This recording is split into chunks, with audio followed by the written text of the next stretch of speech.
अस्सलाम वालेकुम नाजरीन, कैसे हैं आप सब लोग। उम्मीद है कि यहाँ भी होंगे, खैरियत से होंगे।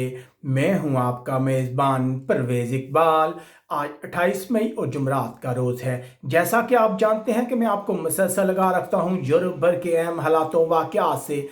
आज के इस खबरनामे में हम बात करेंगे जापानी कारसाज कंपनी निसान ने बार्सिलोना में अपनी फैक्ट्री बंद कर दी, जबकि इटली में वुज़रा को किससे है जान का खतरा।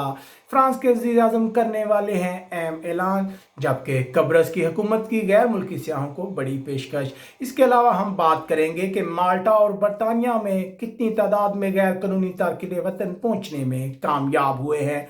ये सब कुछ हम आपको बताएंगे तफसील के साथ, लेकिन सबसे पहले बात करते हैं यूरोपीय मुल्क स्पेन की। स्पेन बार्सिलोना के लिए परेशानी की खबर। जापानी कारसाज कंपनी निसान ने बार्सिलोना में अपनी फैक्ट्री बंद करने का ऐलान कर दिया है, जिसकी वजह से 3,000 से ज़्यादा लोगों की नौकरियां खत्म हो जाएंगी। इस खबर के आते साथ ही लोगों ने फैक्ट्री के बाहर टायर जलाकर एहतजाज किया। हुकूमत की बहुत कोशिश थी कि यह प्लांट बंद ना हो, लेकिन ऐसा ना हुआ। याद रहे कि जर्मनी के बाद स्पेन की कार सनत यूरोपीय यूनियन की दूसरी बड़ी सनत है, जो मुल्क की जीडीपी का 10% बनता है। उधर स्पेन की गवर्नमेंट पर मजीद प्रेशर बढ़ता जा रहा है। ये प्रेशर उस रिपोर्ट के सामने आने के बाद बढ़ा है, जिसमें कहा गया है कि 8 मार्च को खवातीन मार्च की इजाज़त देने की वजह से कोरोना वायरस बहुत तेज़ी से फैला। याद रहे कि इस मार्च में लाखों लोगों ने शिरकत की थी। इस मार्च में शिरकत करने वाले चंद वज़रा में भी बाद में कोरोना वायरस की तस्दीक हुई थी, जिसके बाद गवर्नमेंट को बहुत ज़्यादा तनकीद का निशाना बनाया जा रहा है। उसके बाद बात करते हैं यूरोपीय मुल्क इटली की। हम आपको बताते हैं कि इटली के वज़रा क्यों परेशान है, लेकिन उससे पहले आपसे गुजारिश करते हैं कि अगर आपको हमारा ये वीडियो पसंद आए तो इसे लाइक कीजिएगा। इसके अलावा अगर आपने हमारा चैनल सब्सक्राइब किया हुआ है तो बेल आइकन को लाजमी प्रेस करें, ताकि ताज़ा खबर का नोटिफिकेशन आप तक बर वक्त पहुँच सके। इटली में कोरोना वायरस की वजह से अवाम का गुस्सा बढ़ता जा रहा है, जिसकी वजह से वज़रा को पुलिस तहफ़्फ़ुज़ दे दिया गया है।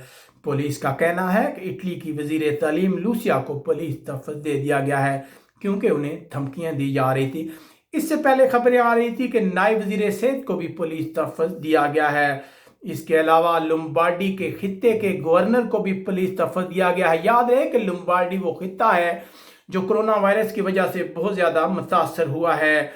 इसके गवर्नर को धमकियां दी जाने का सिलसिला जारी था। इन्हें कातिल भी कहा गया था, जिसके बाद पुलिस ने कहा है कि वह हर सूरत में गवर्नर का तहफ़्फ़ुज़ करेगी। उसके बाद बात करते हैं इजीजेट एयरलाइन की। इजीजेट एयरलाइन का कहना है कि वह अपने वर्कर की तादाद में 30% कमी करेगी। इसका मतलब है कि 4,500 लोगों को अपनी नौकरियों से महरूम होना पड़ेगा। इस फैसले पर बहुत ज़्यादा तनकीद की जा रही है, लेकिन कंपनी का कहना है कि वो इन लोगों के अखराजात बर्दाश्त नहीं कर सकती। उसके बाद रुख करते हैं कब्रस का। कब्रस का कहना है कि ऐसे तमाम गैर मुल्की सियाह जो कब्रस का रुख करेंगे, अगर उनमें कोरोना वायरस की तस्दीक होती है तो अखराजात कब्रस की हुकूमत बर्दाश्त करेगी। बुध के रोज़ एक अवामी ख़त में हुकूमत का कहना है कि हुकूमत मरीज़ों और उनके अहलखाना के लिए रिहाइश, दवाई और खाने की कीमत अदा करेगी, जबकि सियाहों को सिर्फ हवाई अड्डे की मुंतकली और वतन वापसी की कीमत अदा करना पड़ेगी। उसके बाद बात करते हैं जर्मनी की। जर्मन चांसलर एंगेला मैर्केल का कहना है कि कोरोना पर हमारी गिरफ्त मजबूत है, लेकिन फिर भी हमें एहतियात की ज़रूरत है। वो जर्मनी की 27 रियासतों के सरबराहों से मुलाकात के बाद बातचीत कर रही थी। मैर्केल का कहना है कि अभी तक कोरोना वायरस की वैक्सीन ईजाद नहीं हुई, जिसकी वजह से लोगों को एहतियात करनी चाहिए। उसके बाद बात करते हैं यूरोपीय मुल्क माल्टा की। एक कश्ती में सवार मजीद 80 के करीब तारकिन वतन माल्टा पहुंचने में कामयाब हुए हैं। इन तमाम तारकिन वतन को एक बड़े शिप में मुंतकिल कर दिया गया है, जहाँ इन्हें करंतना कर दिया जाएगा। याद रहे कि इससे पहले इस शिप में 350 से ज़्यादा तारकिन वतन मौजूद हैं।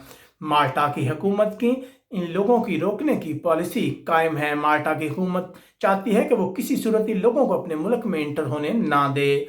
उसके बाद बात करते हैं यूनान से रिलेटेड। तुर्की की वजारत खारजा ने यूनान के वज़ीर खारजा के हालिया बयान की मजम्मत की है, जिसमें तुर्की को वहशी कहा गया था।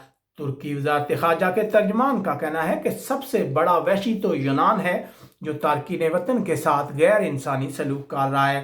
اس کے بعد ہم آپ کو بتاتے چلیں برطانیہ کینٹ کے ساحل سے 60 سے زائد تارکین وطن کو لے جانے والی 4 کشتیوں کو روک لیا گیا ہے۔